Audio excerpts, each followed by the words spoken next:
Bonjour. Alors aujourd'hui, après ce week-end chargé en orage, en pluie, en vent, en événements dans le monde, je voulais proposer une approche un peu plus philosophique, mystique, à la fois scientifique et perchée. Euh, je voulais d'abord vous lire la définition de la physique quantique et je reviendrai à pourquoi après vous avoir lu ça.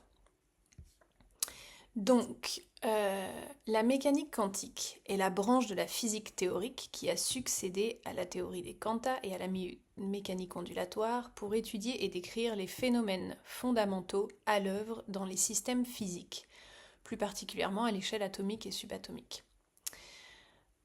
Je ne vais pas tout vous lire. Elle fut développée dans les années 1920 par une dizaine de physiciens européens pour résoudre des problèmes que la physique classique échouait à expliquer, comme le rayonnement du corps noir, l'effet photoélectrique ou l'existence des raies spectrales. Elle se montra féconde en résultats et en applications diverses. Elle permit notamment d'élucider le mystère de la structure de l'atome, et plus globalement, elle s'avéra être le cadre général de description du comportement des particules élémentaires, jusqu'à constituer le socle de la physique moderne. La mécanique quantique comporte de profondes difficultés conceptuelles. C'est ce genre de choses qui m'intéresse aussi, en plus de tout ce que je viens de vous lire. Si on formalise mathématiquement, est d'une efficacité inégalée, son interprétation ne fait pas l'unanimité dans la communauté scientifique.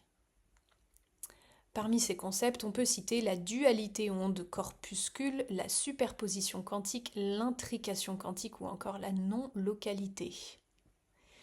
Alors c'est pas juste pour vous... Enfin si, c'est pour juste balancer des mots comme ça qui amènent quand même, je trouve, déjà en soi avec ces mots,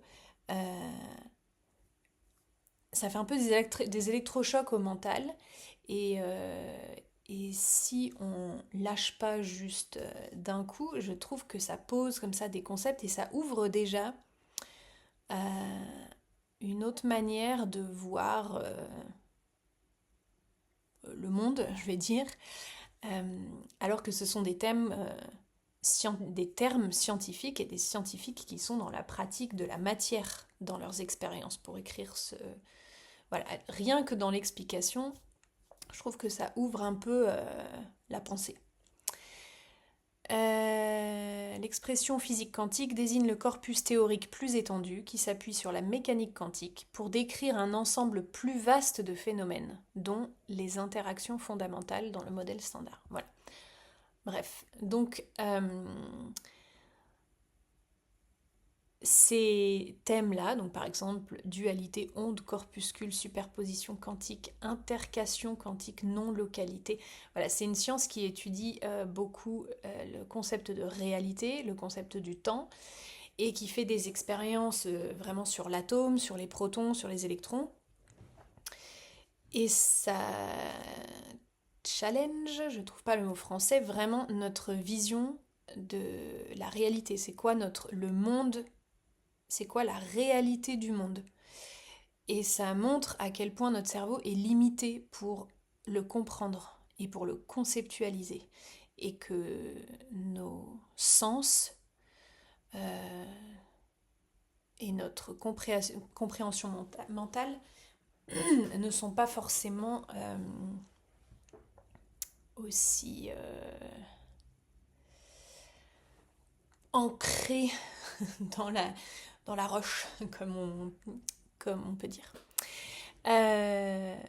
Voilà, et donc je voulais ouvrir un peu ces portes-là, parce que je vous parlais des facteurs de stress qui sont traités biologiquement dans le corps. La réponse est exactement la même, que ce soit un prédateur qui vienne essayer de nous grailler, ce qui existe quand même pour la plupart de nos vies, et si vous êtes devant un ordinateur en train de regarder ça, est quand même très peu commun maintenant. Et cette réponse qui était faite pour s'il y a un prédateur qui va nous grailler est maintenant la même si le facteur de stress est n'importe quoi d'autre. Et ce facteur de stress, il est souvent, très très souvent maintenant dans nos quotidiens de nos vies occidentales privilégiées, en tout cas, déclenché par le mental. Et souvent par des anticipations. Et souvent affecté par notre état. Donc on en revient aux hormones, à notre état émotionnel, etc. Et c'est donc pour ça, pour nourrir cette conversation sur la bonne nouvelle, c'est qu'on peut quand même vraiment y faire quelque chose. Et est-ce que ce serait pas, ce qui m'intéresse aussi de questionner, c'est est-ce que ce serait pas notre responsabilité de prendre en main ce qu'on peut prendre en main, de l'état dans lequel on est. Parce que ça a vraiment une action qu'on ne conceptualise pas, mais c'est prouvé avec la physique quantique qu'il y a des choses qui se passent qu'on ne sait même pas conceptualiser. Et donc de revenir dans cette humilité et dans cette... il y a un professeur de physique quantique qui ouvrait son cours en disant il y a une chose qui est sûre, c'est que là, en début de cours, il n'y a que moi qui comprends rien à la physique quantique et qu'à la fin de cette première heure, on sera tous à ne rien comprendre à la physique quantique. Et donc, voilà, je voulais ouvrir sur ça.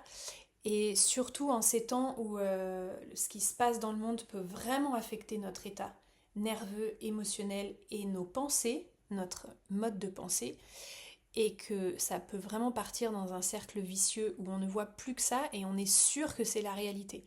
Et c'est comme ça aussi que marchent les traumatismes. C'est qu'ensuite, une fois qu'il y a des traumatismes, on ne voit plus que ce qui confirme nos craintes.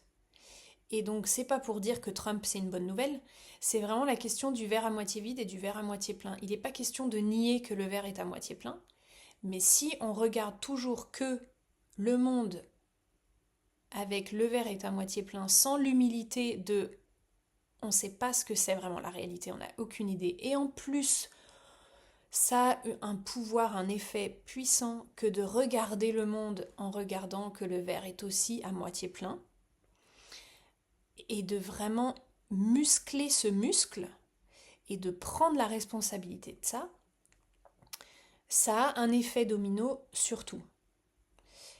Et je voulais poser ça là et peut-être aller plus loin dans les prochains jours. Voilà, en vous souhaitant une bonne journée, peut-être quantique, mystique, troublante, et j'espère avec un peu de légèreté grâce à tout ça, plutôt que contre tout ça. À demain.